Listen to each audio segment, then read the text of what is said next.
রাখিও জান্নাতে মোরে শুধু তোমার দয়ায়। আলহামদুলিল্লাহি রাব্বিল আলামিন, আসসালাতু ওয়াসসালামু আলা সাইয়্যিদিল মুরসালিন, আম্মা বা'দু, ফাউযু বিল্লাহি মিনাশ শাইতানির রাজীম, বিসমিল্লাহির রহমানির রহিম। আসসালাতু ওয়াসসালামু আলাইকা ইয়া রাসূলুল্লাহ ওয়া আলা আলিকা ওয়া আসহাবিকা ইয়া হাবিবাল্লাহ। আসসালাতু ওয়াসসালামু আলাইকা ইয়া নবিয়াল্লাহ ওয়া আলা আলিকা ওয়া আসহাবিকা ইয়া নূরাল্লাহ। মাদানী চ্যানেলের দর্শক শ্রোতা, আলহামদুলিল্লাহ আরও একবার উপস্থিত হয়েছি ধারাবাহিক অনুষ্ঠান জান্নাত লাভের উপায়। যে যেখান থেকে আমাদের অনুষ্ঠান দেখছেন, দূরে কিংবা কাছে, সকল দর্শককে জানাই আন্তরিক মোবারকবাদ। আজকের অনুষ্ঠানেও প্রতিদিনের মতো, সব সময়ের মতো আমাদের আরমান ভাই উপস্থিত রয়েছেন। আরেকটি বিষয় আমরা রেখেছি আজকে আলোচনা করার জন্য, নেকির দাওয়াত দেওয়ার জন্য, যে আমলের মাধ্যমে, যে কাজের মাধ্যমে জান্নাত লাভের উপায় আমাদের বের হয়। বিষয় কি রেখেছি জানাবো আপনাদেরকে। এর পূর্বে একটি হাদিসে মোবারক আমরা শ্রবণ করি। কানজুল উম্মাল কিতাবের প্রথম খণ্ডের মধ্যে রয়েছে, নবী আকরাম সাল্লাল্লাহু তাআলা আলাইহি ওয়াসাল্লাম ইরশাদ করেন, আল্লাহ তাবারক ওয়া তাআলা যখন জুমার রাত আসে তখন ফেরেশতা নিযুক্ত করেন, দেখো তোমরা কারা জুমার রাতে এবং জুমার দিনে দুরূদ শরীফ পাঠ করে। আর ওই সকল ফেরেশতাদের হাতে রূপার কাগজ ও স্বর্ণের কলম থাকে, তারা লিপিবদ্ধ করে কে কে জুমার রাতে এবং জুমার দিনে দুরূদ শরীফ বেশি পরিমাণে পাঠ করে, তাদের নাম লিপিবদ্ধ করতে থাকে। সুবহানাল্লাহ। সাল্লু আলাল হাবিব সাল্লাল্লাহু তাআলা আলা মুহাম্মদ সাল্লাল্লাহু তাআলা আলাইহি ওয়াসাল্লাম।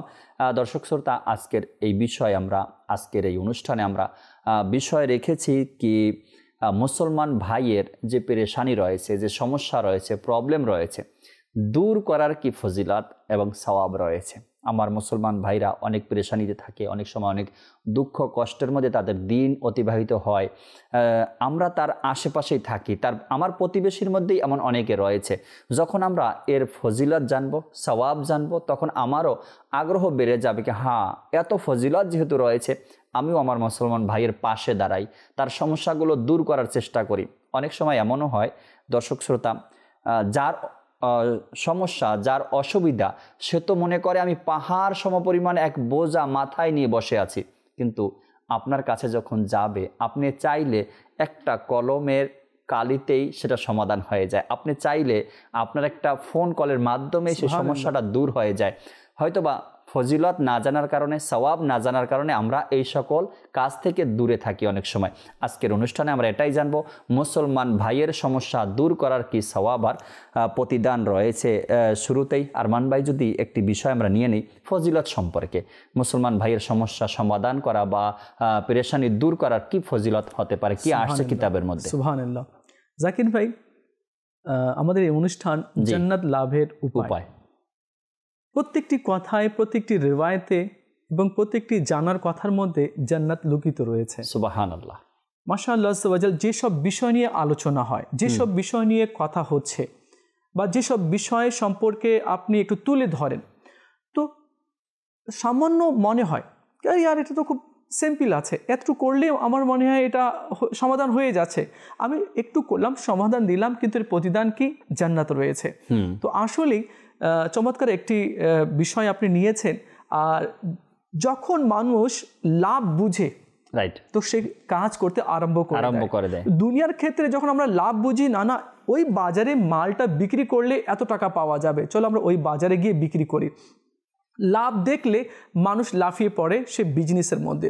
কিন্তু জান্নাত লাভের উপায় আমরা ছোট ছোট বিষয়গুলো দেখি, যদি এর উপরে যদি আমরা আমল করি তো জান্নাত লাভ হবে। আল্লাহ তাআলা নিজের দয়ায় জান্নাত দান করবেন। হযরত সাইয়্যিদুনা আবু হুরায়রা রাদিয়াল্লাহু তাআলা আনহু থেকে বর্ণিত হয়েছে, রাসূলুল্লাহ সাল্লাল্লাহু তাআলা আলাইহি ওয়াসাল্লাম নিজের উম্মতিকে, সাহাবা কেরামকে সুসংবাদ শুনিয়েছেন। সুবহানাল্লাহ। রাসূলুল্লাহ সাল্লাল্লাহু তাআলা আলাইহি ওয়াসাল্লাম ইরশাদ করেন, যে ব্যক্তি কোনো মুসলমান ভাইয়ের একটি সমস্যা সমাধান করে দিবে, আল্লাহ তাআলা কিয়ামতের দিন তার সমস্যা দূর করে দিবেন। আল্লাহ নবী সাল্লাল্লাহু আলাইহি ওয়াসাল্লাম আরো ইরশাদ করেন, যে মুসলমান কোন মুসলমানের অভাব দূর করে দিবে, সহযোগিতা করবে, আল্লাহ তাআলা দুনিয়াতে এবং আখিরাতে তার অভাব পূরণ করে দিবে। সুবহানাল্লাহ, সুবহানাল্লাহ। এরপর আল্লাহ নবী সাল্লাল্লাহু তাআলা আলাইহি ওয়াসাল্লাম ইরশাদ করেন, কোন মুসলমান যদি নিজের মুসলমান ভাইয়ের দোষ ত্রুটি গোপন করে, তো আল্লাহ তাআলা দুনিয়ার এবং আখিরাতে এই যে দোষ ত্রুটিগুলো আছে, দুনিয়াতেও আল্লাহ তাআলা তার গোপনগুলোকে ঢেকে রাখে, কারো কাছে প্রকাশ হতে দেয় না, তাকে লজ্জিত করে না। তো দুনিয়াতে কোন মুসলমান যদি অপর মুসলমান ভাইয়ের দোষ ত্রুটিকে যদি গোপন করে দেয়, তো আল্লাহ তাআলা সেই ব্যক্তির দুনিয়াতে এবং আখিরাতে তার ত্রুটিগুলোকে আল্লাহ তাআলা ঢেকে রাখবে, কারো মাঝে প্রকাশ করবে না। তো দেখুন, মুসলমান ভাইয়ের সহযোগিতা করা, মুসলমান ভাইয়ের হেল্প করা, এটা কত বড় কাজ রয়েছে। আর আল্লাহ তাআলা স্বয়ং তার উপরে সন্তুষ্ট হয়ে যায় যে মুসলমান এক মুসলমানের সহযোগিতা করে। রাইট জাকির ভাই, আরেকটি হাদিসে কারিমা রয়েছে, রাসূলুল্লাহ সাল্লাল্লাহু তাআলা আলাইহি ওয়া আলিহি ওয়াসাল্লাম ইরশাদ করেন, যে ব্যক্তি তার ভাইয়ের সমস্যা সমাধানে এগিয়ে যায়। আল্লাহ আল্লাহ, মাদিনী চ্যানেলের দর্শকবৃন্দ, চমৎকার একটি হাদিসে কারিমা রয়েছে। আশা করছি যদি এই হাদিসে কারিমা আমরা শুনি, তাহলে আমাদের বেশি বেশি আগ্রহ জেগে যাবে, কি মানে আপনি হয়তো সুযোগ খুঁজে বেড়াবেন কি কোন সুযোগে তাকে আমি সহযোগিতা করতে শুরু করে দিই। তো মাশাআল্লাহ আল্লাহ আযজা ওয়া জাল, মন দিয়ে শুনুন। রাসূলুল্লাহ সাল্লাল্লাহু তাআলা আলাইহি ওয়া আলিহি ওয়াসাল্লাম ইরশাদ করেন, যে ব্যক্তি তার ভাইয়ের সমস্যা সমাধানে এগিয়ে আসে, তার সেই আমলটি তার 10 বছরের ইতিকাফ থেকেও বেশি সওয়াবপূর্ণ রয়েছে। 10 বছরের ইতিকাফ থেকেও বেশি সওয়াবপূর্ণ রয়েছে, তার চেয়ে বেশি আল্লাহ তাআলা তাকে সওয়াব দান করবে। যে ব্যক্তি আল্লাহর জন্য একদিনের ইতিকাফ করে, আল্লাহ তাকে জাহান্নাম থেকে, ওই বান্দাকে জাহান্নাম থেকে 3 খন্দক পরীক্ষা সম পরিমাণ তাকে আল্লাহ দূরে রাখেন। সুবহানাল্লাহ। আচ্ছা, তার মধ্যে 2টি খন্দকের মাঝখানের ব্যবধান কত হবে? পূর্ব এবং পশ্চিমের ব্যবধান কত? এই দুনিয়ার পূর্ব এবং পশ্চিমের ব্যবধান কত? তো ঠিক এই যে ব্যবধান রয়েছে, তার চেয়ে বেশি ব্যবধানে দূরে আল্লাহ পাক সেই ব্যক্তিকে জাহান্নাম থেকে করে দিবে। আচ্ছা, এটা হচ্ছে একদিনের ইতিকাফের ফজিলত। আর এখানে বলা হচ্ছে 10 বছরের ইতিকাফ, এর চেয়ে বেশি সওয়াব আল্লাহ তাকে দান করবে। তাহলে বোঝা যাচ্ছে কি জাহান্নাম থেকে আল্লাহ তাআলা তাকে কত দূরে করে দিবে, যে ব্যক্তি নিজের ভাইয়ের সমস্যার সমাধানের জন্য এগিয়ে যাবে। সুবহানাল্লাহ। আচ্ছা, সমস্যার সমাধান বলতে কি বুঝি আমরা? নিজের ব্যাংক ব্যালেন্সটাকে লিখে দিব? না। আচ্ছা ঠিক আছে, আমার জমিটা আছে 2 বিঘা, লিখে দিই? আরে না, সে প্রবলেমে পড়েছে বা তাকে পরামর্শের প্রয়োজন রয়েছে, আমি তাকে একটা সুন্দর পরামর্শ দিয়ে দিলাম, আল্লাহ তাআলা রিজামন্দির জন্য সুন্দর পরামর্শ দিয়ে দিলাম। সে পড়ে গেল, আমি তাকে হাত ধরে তুলে দিলাম, দাঁড় করিয়ে দিলাম। এক অন্ধ রয়েছে, রাস্তা পার হতে পারছে না, তাকে রাস্তা পার করিয়ে দিলাম। রাইট।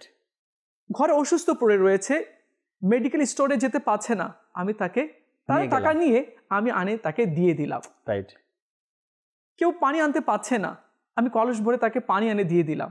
কেউ ঘরে আগুন চাইতে এসেছে, আগে তো এরকম হতো, পাটখড়ি নিয়ে আসতো, আমি নিজের ঘরে আগুন তাকে দিয়ে দিলাম, সে চুলা জ্বালালো, ভাত রান্না করলো। এই যে সমস্যা সমাধান, এর মানে না কে অনেক কিছু না। কেউ অসুস্থ হয়ে পড়ে রয়েছে, বাড়িতে কেউ নেই, তো ফোন করলো, ভাই আমার আম্মা না অসুস্থ আছে, আমি তো অফিসে আছি, এই আমি বের হয়েছি, ভাই তুই একটু গিয়ে আমার মাকে একটু মেডিকেলে নিয়ে আয় না, অমুক মেডিকেলে। আমি গিয়ে আছে, আমি মেডিকেলে নিয়ে আসলাম। এই যে সমস্যা আমি সমাধান করলাম বা সমস্যা আমি এগিয়ে গেলাম, তো এর প্রতিদান আল্লাহ তাআলা কি রেখেছে? তাকে জাহান্নাম থেকে এত দূরে করবে কি পূর্ব এবং পশ্চিমের যে ব্যবধান রয়েছে, এর চেয়ে বেশি আল্লাহ তাআলা তাকে দূর করে দিবে। রাইট। আসলেই সমস্যা এটা নয় কি আমার ব্যাংক ব্যালেন্স টাকা পয়সা তাকে দিয়ে দিতে হবে, এটা না। যেটা বললেন আরমান ভাই, খুব সুন্দরভাবে বোঝানোর চেষ্টা করলেন। একজন ব্যক্তি সে আপনার আমার কাছে এমনও কিছু পেরেশানি নিয়ে আসে, সে শুধু একটা ভালো সমাধান চায়, সুন্দর একটা সমাধান চায়। আর সে সুন্দর সমাধান কি? ভালো একটা পরামর্শ হতে পারে, বা ভালো একটা সালিশ হতে পারে, কি আমাদের মধ্যে যেন মীমাংসা করে দেওয়া হয়। ভাই ঝগড়া লেগেছে, একজন প্রতিনিধির কাছে আসলো, এসে বলল আমাদের মধ্যে ঝগড়া লেগেছে, তো আমি চাই আপনি আমাদেরকে মীমাংসা করিয়ে দেন। এটা একটা সে সমস্যা নিয়ে আসছে। আবার এই সময়ের কালে এই যে ঘটনাগুলো ঘটে, সমস্যা নিয়ে আসে, পরামর্শ চাইতে আসে, এই সময়ের কালেও মানুষ কিন্তু সুযোগ খুঁজে, সরলতার সুযোগ খুঁজে। আরমান ভাই, ঠিক আছে, তোমরা তো ভাই ঝগড়া করে এসেছো, এখন বড় ভাইকে বললো ঠিক আছে 5,000 দিয়ে দিও, আমি মীমাংসা করিয়ে দেবো। ছোট ভাই আসছে, ছোট ভাইকে বললো আচ্ছা 5,000 দিয়ে দিও, আমি মীমাংসা করিয়ে দিব। অর্থাৎ এই সরলতার সুযোগ খুঁজে মানুষ এখানেও নিজের পকেট গরম করার একটা ধান্দা শুরু করে দেয়। তো এটা আপনার জন্য কতটুকু সঠিক? জাহান্নামের দিকে যাচ্ছেন না তো? জান্নাত ছেড়ে দিয়ে জাহান্নামের পথে যাচ্ছেন না তো? এটাও ভাবা উচিত। আমার দায়িত্ব আরমান ভাই, আমার হক এটা, আমার দায়িত্ব এটা, আমার জিম্মাদারি এটা। আমি একজন প্রতিনিধি আছি, বা আমি একজন দায়িত্ববান লোক আছি, বা আমি একটু ভালো বুঝি, বা আমার কাছে মানুষ পরামর্শের জন্য আসে, যখন কেউ আসে তাকে সঠিক পরামর্শ দেওয়া এটা আমার দায়িত্ব। যদি আমি দায়িত্ব থেকে সরে দাঁড়াই তবেই তো আমি আর আপনি জাহান্নামের দিকে চলে। হ্যাঁ, আর যখন দায়িত্ব সঠিকভাবে পালন করি, আমার একজন মুসলমান ভাই তাকে সুপরামর্শ দেওয়া আমার দায়িত্ব। অনেক সময় হয় না কি, রাস্তার মধ্যে আমরা দেখি এক ভাই অন্য এলাকা থেকে আমার এলাকায় আসছে, হঠাৎ করে গাড়ি নষ্ট হয়ে গেছে। অনেক হয়েছে এরকম, আমি অনেক দেখেছি। তো দোকানদারকে জিজ্ঞাসা করলো, পথের মধ্যে মানুষকে জিজ্ঞাসা করলো, ভাই আমার গাড়িটা সার্ভিসিংয়ে দিতে হবে, কোথায় যাবো আমি এখন? যদি রাস্তা এদিকে হয় তো দেখিয়ে দেয় এদিক, উল্টা দেখিয়ে দেয়। কেন? কখনো কি সে ক্ষতি করেছে আমার? আমি কি তাকে চিনি? সে কি আমার বংশের কোনো ক্ষতি করেছে? আমার সম্মান নষ্ট করেছে? কিছু করেনি। মানুষের মধ্যে শুধু এমন একটা চিন্তা ভাবনা, কেন আমি তাকে সঠিক পথ দেখাবো? এদিকে যদি হয় সার্ভিসিংয়ের দোকান তো এদিকে দেখিয়ে দেই, বলে এদিকে আসে, ও তো শুধু ঘুরতে থাকে।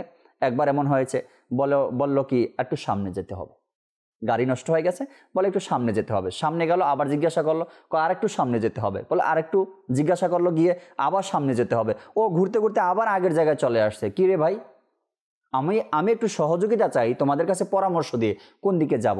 তো হতে পারে সেটা পরামর্শ দিয়ে সহযোগিতা করা, সমস্যা দূর করা, আবার হতে পারে আপনার শারীরিক শক্তি দিয়েও তাকে সহযোগিতা করতে হতে পারে। যেটা আরমান ভাই বলেন, পরে গেছে লোকটা, তাকে উঠে দাঁড় করিয়ে দিলাম, আমরা তাকে দাঁড় করিয়ে দিলাম। তো যে কোনো সমস্যা নিয়ে আসবে মানুষ। সাকিব ভাই দেখুন, মাশাআল্লাহ আজ্জা ওয়া জাল চমৎকারভাবে আপনি উপস্থাপন করছেন। আল্লাহ করে যাতে এগুলো কথা আমাদের অন্তরে চলে আসে, গেঁথে যায়, আমরা আমল করতে শুরু করে দিই। দেখুন, আমি যে তাকে ঘুরাচ্ছি, বা আমি জানি কিন্তু অ্যান্সার দিচ্ছি না, ঠিক আছে একটু ঘুরুক না দেখি, তাকে প্রবলেমে আরো আমি ফেলে দিলাম। তো যদি কারো প্রবলেম সলভ করলাম, তো এখন আমরা শুনলাম কি প্রতিদান কি রয়েছে। আরে ভাই, আল্লাহ তাআলার রেজামন্দির জন্য, আল্লাহ তাআলার জন্য একটু সহযোগিতা করি না, তাকে সুপরামর্শ দিয়ে দিই না, তাকে অ্যাড্রেসটা বলে দিই না। এই অ্যাড্রেসটা বলাও এটা সহযোগিতা রয়েছে। আর আপনি যে কথা বলেছেন, এই কথা না বললেই নয়। আরো কিছু মনে হয় আমাদেরকে এই বিষয়ে একটু বলার দরকার রয়েছে। এই যে দুর্বল মানুষের যে দুর্বল রয়েছে, কমজোর রয়েছে, তার আরো দুর্বলতা আমরা খুঁজে বেড়াই, কিভাবে তাকে ক্যাশ করা যায়, কিভাবে তার টাকাগুলো আরো নেওয়া যায়।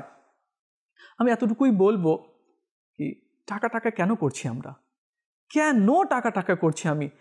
আচ্ছা, এমনও হয় জাকির ভাই, সব জায়গায় নয়, গ্রাম থেকে লোক আসলো, মা অসুস্থ, মেডিকেলে নিয়ে যাবে, তো মেডিকেলে নিয়ে যাবে, তো সেখানেও দেখা যায় কি ডক্টরের কাছে পৌঁছতে হলে অনেকগুলো ধাপ তাকে পেরিয়ে যেতে হয়। অথচ ডক্টর বসে আছে সমাধান দেওয়ার জন্য, কিন্তু কিছু লোক এমন অসাধু লোকেরা ঘোরাফেরা করে, সেখানে পৌঁছতে গেলে অনেক সময় লেগে যায় এবং অনেক টাকাও তাদেরকে দিতে হয়। আবার ওই সময়টাতে সমস্যার সম্মুখীন হতে হয়। এমনও রয়েছে কি মেডিকেলের সামনে অসাধু লোক, যেটা আপনি বললেন, অসাধু লোকগুলো মেডিকেলের সামনে দাঁড়িয়ে থাকে, রোগীকে অন্যদিকে নিয়ে যায়। আমার পরিচিত ডাক্তার আছে এটা বলে, বা আবার বিভিন্ন ধরনের কৌশল তারা দেখায় যাতে করে ওই রোগী থেকে কিছু টাকা সে ম্যানেজ করে নিতে পারে, কিছু খেতে পারে। অবস্থা এমন থাকে কি একদম লাস্ট পর্যায়ে রোগীটা এত ছটফট করছে যন্ত্রণায়, আমরা কি করতেছি, তামাশা দেখছি। আল্লাহ, 2 টাকার জন্য, আমি তো বলবো 2 টাকার জন্য আমরা তামাশা দেখছি এত একটা সিরিয়াস রোগীর সাথে। এমন হচ্ছে না কি আমরা লাশ নিয়ে কারবার করছি, এমন সময় দেখা যায় কি মারা গিয়েছে, এখন সেটাকে যখন আমরা নিয়ে আসবো বা গাড়িতে অ্যাম্বুলেন্সে, তো অনেক দেখা যায় কি এ টানা হিচড়া করে অনেক। আমি বুঝি না কি আমরা মানুষ না, আমাদেরকে মরতে হবে না, আমাদেরকে কবরে যেতে হবে না, আমরা কেন কবরের কথা ভুলে যাচ্ছি? কবর হচ্ছে একটা ঘাঁটি রয়েছে। দুনিয়া থেকে কনভার্ট হয়ে যখন আমরা যাব, তো যা করেছি ভালো, তো ভালো পাবো সেখানে, আর যদি মন্দ করি তাহলে সেখানে মন্দটা আমি পাবো। আর রিওয়ায়েত রয়েছে, মাফহুম আরজ করছি, যখন প্রথম দিরহাম দিনার তৈরি করা হলো, তো শয়তান সেটাকে চুম্বন দিল, চোখে লাগালো, আর বলল যে তোমাকে ভালোবাসবে সে আমার গোলাম রয়েছে। আল্লাহু আকবার। তো এমনটি না করি, খুব দুঃখ লাগে, কেন অনেকগুলো কথা রয়েছে, সেদিকে না যাওয়াই ভালো। আরেকটা বিষয় আমি এখানে তুলে ধরতে চাই আরমান ভাই, অনুষ্ঠানের মধ্যে কিছু মানুষ সমাজের মধ্যে আলহামদুলিল্লাহ এখনো আছে, মনে হচ্ছে কি আল্লাহ তাবারক ওয়া তাআলা তাদেরকে মুসলমানের সহযোগিতা করার জন্যই সৃষ্টি করে। এমন অনেক লোক পাওয়া যায় না আরমান ভাই, আপনি পরামর্শের জন্য যাবেন কি সে আপনাকে এমন পরামর্শ দিবে আপনি অনেক সামনে এগিয়ে যেতে পারবেন। আপনি কোনো সমস্যা নিয়ে যাবেন, সমাজের মধ্যে এমন ব্যক্তিও এখনও আছে কোনো সমস্যা নিয়ে গেলে আরও বাহবা দেয়, আরে জাকির ভাই এত টেনশন কেন করেন, আসছেন না আমার কাছে, ইনশাল্লাহ সমাধান হয়ে যাবে, আমি আপনাকে পদ্ধতি সিস্টেম আমি আপনাকে দেখাচ্ছি, বলছি আপনি এভাবে কাজ করেন, আশা করি সমস্যাটা দূর হয়ে যাবে। জাকির ভাই ঠিক এমনই হাদিসে কারিমাও রয়েছে, আল্লাহু আকবার, জি হাদিসে কারিমা রয়েছে, এটা নাকি এই দুনিয়াতে শুধু অসাধু লোকেই রয়েছে এমন নয়, অনেক ভালো মহান ব্যক্তি রয়েছে, তাদের হৃদয় মানুষের জন্য কান্না করে, তারা মানুষের সহযোগিতার জন্য এগিয়ে যায়, জি জি এমন তাদের জন্য ব্যবস্থা করে দেয়, এমন তাদের জন্য আয়োজন করে দেয় যা আমরা কখনো কল্পনাও আমরা করি না। হ্যাঁ আছে, আরে বাবা অনেক সুন্দর লোক আছে, অনেক ভালো এই দুনিয়াতে লোক আছে যারা গরিব অসহায়দের সহযোগিতার জন্য এগিয়ে যায়। আর হ্যাঁ, হাদিসে কারিমার মধ্যে রয়েছে আল্লাহ তাআলা কিছু মানুষকে সৃষ্টি করেছে শুধু মানুষদের সেবা যত্ন করার জন্য, তাদের অভাব পূরণের জন্য, তাদের সমস্যা দূর করার জন্য। আমি আপনাকে হাদিসে কারিমা শুনিয়ে দিই। হযরত সাইয়েদনা আব্দুল্লাহ ইবনে ওমর রাদিয়াল্লাহু তাআলা আনহু এই হাদিসটি রিওয়ায়াত করেছেন। সুবহানাল্লাহ। আমি যখন পড়লাম এই হাদিসে কারিমা তো আমাকে খুব ভালো লাগলো। মাশাআল্লাহ, বাস্তবিকই কি এটা স্পেশাল লোক। তাহলে বোঝা গেল কি আল্লাহ তাআলা কিছু লোক সৃষ্টি করেছে এই জন্য যে কিছু অভাবী লোকদের অভাব পূরণ করবে, যার যে সমস্যা পড়েছে তার সমস্যা দূর করে দিবে, যে কষ্ট আছে তার কষ্টকে লাঘব করবে। এমন কিছু স্পেশাল লোকদেরকে আল্লাহ তাআলা খাস সৃষ্টি করেছে। সুবহানাল্লাহ। রাসূলুল্লাহ সাল্লাল্লাহু আলাইহি ওয়াসাল্লাম ইরশাদ করেন কি আল্লাহ তাআলা কিছু লোক সৃষ্টি করেছে যে সকল লোক মানুষের সমস্যার সমাধান দিবে। সুবহানাল্লাহ। এরপরে কেউ যদি সমস্যায় পড়ে গেল তাদের সমস্যাগুলো দূর করে দিবে, নিশ্চয়ই তারা আল্লাহর আযাব থেকে নাজাত প্রাপ্ত। কারা? ওই সমস্ত ব্যক্তি যারা সমস্যা সমাধান দিল। জি, তো এটা তো অনেক বড় একটা পুরস্কার রয়েছে। ভাই আমাকে কি ব্লাড দিতে হচ্ছে না? সাপোজ আপনি একটা পরামর্শ চাইতে আসলেন, তাহলে কি আমাকে ব্লাড দিয়ে দিতে হবে? না। কিডনি বের করে দিয়ে দিতে হবে? ও ভাই খুব সিম্পল রয়েছে, খুব সহজ রয়েছে, একটু সহযোগিতা তো করি, একটু এগিয়ে তো যাই, তো দেখবেন নিশ্চয়ই আল্লাহ আযজা ওয়া জাল এর প্রতিদান আল্লাহ তাআলা জান্নাত দিবে। ইনশাআল্লাহ জান্নাত দিবে অবশ্যই। আর এমন লোক কিন্তু এখনো আছে সমাজের মধ্যে, আপনি ডাকবেন না, ডাকতে হবে না, আপনার পেরেশানি দেখবে, আপনার সমস্যা দেখবে, সে দৌড়ে আসবে। ভাই কি হয়েছে এখানে? মানুষ একটা সময় এখন বর্তমানে একটা সময় এটা দুর্ঘটনা ঘটেছে, মানুষ রোডের মধ্যে ছটফট করছে, তার রক্ত বের হয়ে যাচ্ছে, তার মাথার ঘিলুটা বের হয়ে গেছে, মানুষ মোবাইল নিয়ে ছবি তুলতেছে, ভিডিও করতেছে, কিন্তু একজন সৎ ব্যক্তি সেখানে উপস্থিত হয়ে যায়। আর এখানে কি হয়েছে? দেখি ছাইড দেন, তো সে এসে একেবারে মনে হবে কি নিজের ভাই, নিজের আপন ভাই, নিজের সন্তানের মতো করে কোলে তুলে নিয়ে একটা দৌড় দিবে হসপিটালের দিকে। আরে আমার মুসলমান ভাই, এর সমস্যা সমাধান করতে হবে। কিন্তু এই যে আরমান ভাই, মানুষটা ছটপট করছে, রোডে পড়ে না, রাস্তার মধ্যে পড়ে, আমরা সবাই মোবাইল নিয়ে ব্যস্ত আছি, কেউ ছবি তুলছি, কেউ তামাশা দেখছি, কেউ ভিডিও করছি, কেউ লাইভ করছি। এক একটা মানুষ এক একটা মন মানসিকতা নিয়ে সেখানে দাঁড়িয়ে থাকে। মানুষ আছে, শত মানুষ জমা হয়ে গিয়েছে, কিন্তু তাকে ধরে নিয়ে মেডিকেলে নিয়ে যাবে না, ওই ব্যক্তিটা পাওয়া যায় না। তো এমন কিছু লোক চলে আসে ওই মুহূর্তে, তারা নিয়ে যায় তাকে মেডিকেল। এমন পাবেন আপনি সমস্যার মধ্যে পড়ছেন, সে নিজে আসবে, এসে জিজ্ঞাসা করবে ভাই কি হয়েছে, এখানে কি সমস্যা আমাকে বলেন। তো এমন কিছু লোক। আবার একটা সমস্যা এখানে হয়, আমি গেলাম কাউকে জিজ্ঞাসা করতে, তো সে মনে করে আমার ক্ষতি করতেই আসছে মনে হয় এখানে। এমনও আবার কিছু রং সাইড পাওয়া যায়, কেউ সৎ ব্যক্তি আসলো না সেখানে, ভাই কি হয়েছে এখানে, বললো যা হওয়ার হয়ে গেছে, মানে সহযোগিতা করতে গিয়েছিলাম, কিন্তু এমন কথা আবার মাঝে মাঝে শুনতে হয়। এটাও যেন না হয় কোনো ব্যক্তি আবেগ নিয়ে আপনার কাছে আসছে, হ্যাঁ আবেগ নিয়ে আসছে না, কি দেখি আমার মুসলমান ভাইয়ের কি হয়েছে। তো যদি আপনার সহযোগিতা প্রয়োজন না হয়, তো আপনি এতটুকু বলে দেন মুচকি হেসে, ভাই যা হয়েছে আমি দেখে নিব, অসুবিধা নেই, তাই না? কিন্তু ধমক না দেওয়া। আর আমরা যে কাজগুলো করি, এক ব্যক্তি রোডের মধ্যে পড়ে আছে, অ্যাক্সিডেন্ট করে, আমরা সবাই মোবাইল হাতে নিয়ে ছবি তোলার মধ্যে ব্যস্ত, এটাও যেন না করি, পারলে তাকে সহযোগিতা করি। আপলোড করার জন্য, ভিডিও আপলোড করার জন্য আমরা, আচ্ছা ভিডিও যে আপলোড করছি আমাকে সওয়াব পাওয়া যাবে, আমাকে জান্নাত পাওয়া যাবে। আরে ভাই যে অসুস্থ হয়ে পড়ে রয়েছে, যা অ্যাক্সিডেন্ট করেছে, বা যে দুর্ঘটনায় সে পড়ে রয়েছে দুর্ঘটনার কারণে, তো যাই না একটু এগিয়ে যাই না, তাকে সহযোগিতা করি। তো হাদিসে কারিমার মধ্যে রয়েছে কেউ যদি কারো সমস্যাতে এগিয়ে যায়, সমস্যা হলো সে এগিয়ে গেল, তো এমন ব্যক্তিকে আল্লাহ তাআলা সেই দিন অটল রাখবে, আল্লাহ, যেদিন অন্যান্য মানুষের পাগুলো পিছলে যাবে, আল্লাহ আল্লাহ আল্লাহ আল্লাহ, সেদিন আল্লাহ তাআলা সেই ব্যক্তিকে অটল রাখবে। সুবহানাল্লাহ। তো দেখুন কত বড় প্রতিদান রয়েছে। আপনি পড়ে গেছেন, আপনি অসুস্থ হয়ে পড়েছেন, বেহুশ হয়ে গেছেন, ডায়াবেটিস আপনার একেবারে লো হয়ে গেছে, মাথা চক্কর দিয়ে পড়ে গেছেন, আমি তার কাছে গেলাম, একটু স্যালাইন পানি দিলাম বা তাকে মাথা হাত বুলিয়ে দিলাম, বললাম ভাই মেডিকেলে নিয়ে যাব, একটু সহযোগিতা করি, আচ্ছা গাড়ি করে দিয়েছি, আপনি রিক্সাতে চলে যান, হ্যাঁ, বা অটো করে দিয়েছি। এই যে সহযোগিতা সামান্য কি লাগলো, আরে সারা জীবন মনে রাখে এই ব্যক্তি, হ্যাঁ, আমার সমস্যার সময় কে দাঁড়িয়েছিল আমি তাকে চিনি তো। আচ্ছা কি হয় যখন সে খাস দোয়ার জন্য ওঠে না, ওই ব্যক্তিকে স্মরণ করে, তার জন্য দোয়া করে, আল্লাহু আকবার। দেখুন ওই ব্যক্তি জান্নাতে প্রবেশ করতে পারবে না ততক্ষণ পর্যন্ত যতক্ষণ এক মুসলমানকে ভালো না বাসে, মুসলমানকে সহযোগিতা না করে। আমি খুব ইবাদত বান্দেগি করলাম কিন্তু আপনাকে তুচ্ছ মনে করলাম, আপনার বিপদে আমি এগিয়ে গেলাম না, আপনার মনে কষ্ট দিলাম। এমন হাদিসে কারিমা রয়েছে না, সাহাবা কেরাম আলী রিদওয়ান আরজ বললেন ইয়া রাসূলুল্লাহ সাল্লাল্লাহু আলাইহি ওয়াসাল্লাম, এক মহিলা রয়েছে যে খুব ইবাদত করে, বান্দাগি করে, দান করে, সদকা করে, কিন্তু নিজের মুখ দিয়ে প্রতিবেশী মহিলাকে কষ্ট দেয়। তো আমার নবী সাল্লাল্লাহু আলাইহি ওয়াসাল্লাম ইরশাদ করলেন সে জাহান্নামে রয়েছে। নামাজ পড়ছে, হজও করছে, দানও করছে, সবকিছু করছে, কিন্তু সে সহযোগিতা করছে না, মানুষকে সে কষ্ট দিচ্ছে মুখ দ্বারা, সে জাহান্নামে রয়েছে। এরপরে আল্লাহ নবী সাল্লাল্লাহু আলাইহি ওয়াসাল্লামের দরবারে এক সাহাবী আরজ করলেন ইয়া রাসূলুল্লাহ সাল্লাল্লাহু আলাইহি ওয়াসাল্লাম, এক মহিলা রয়েছে, সে বেশি ইবাদত করতে পারে না, ফরজ নামাজগুলো পড়ে আর সামান্য কিছু নফল নামাজ পড়ে আর সামান্য কিছু দান সদকা করে, কিন্তু নিজের মুখ দিয়ে কাউকে কষ্ট দেয় না। আল্লাহ নবী সাল্লাল্লাহু আলাইহি ওয়াসাল্লাম ইরশাদ করলেন সে জান্নাতে রয়েছে। সুবহানাল্লাহ, সুবহানাল্লাহ। তো ভাই খুব সহজ রয়েছে, আল্লাহ তাআলা আমাদের সবাইকে বুঝার তৌফিক দান করুক। আশা করছি মদিনী চ্যানেলে যে এই অনুষ্ঠান চলছে, জাকির ভাই মাশাআল্লাহ যেভাবে উপস্থাপন করছে, যেসব বিষয়গুলো মদিনী চ্যানেলের মাধ্যমে জানাচ্ছে সবাইকে, খোদার কসম করে বলছি আমাদেরকে মানে একটু ভ্রক্ষেপ করতে হবে, একটু আমাদেরকে সচেতন হতে হবে, এই কথাগুলোকে ক্যাচ করে নিজের অন্তরে গেঁথে অ্যাপ্লাই করতে হবে।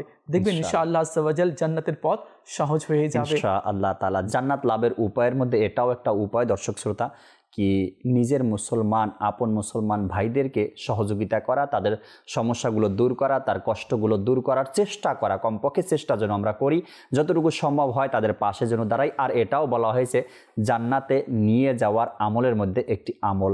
দর্শক শ্রোতা, দেখতে দেখতে অনুষ্ঠানের সময় একেবারে শেষ। আমরা ইনশাআল্লাহ তাআলা আগামী পর্বে আবারও জান্নাত লাভের উপায়, এমন কিছু আমল নিয়ে, এমন কিছু বিষয় নিয়ে আমরা আলোচনা করার চেষ্টা করব। ততক্ষণ মাদানী চ্যানেলের সাথেই থাকুন। সাল্লু আলাল হাবিব সাল্লাল্লাহু তাআলা আলা মুহাম্মদ সাল্লাল্লাহু তাআলা আলাইহি ওয়াসাল্লাম। রাখিও জান্নাতে মোরে শুধু তোমার দয়ায়।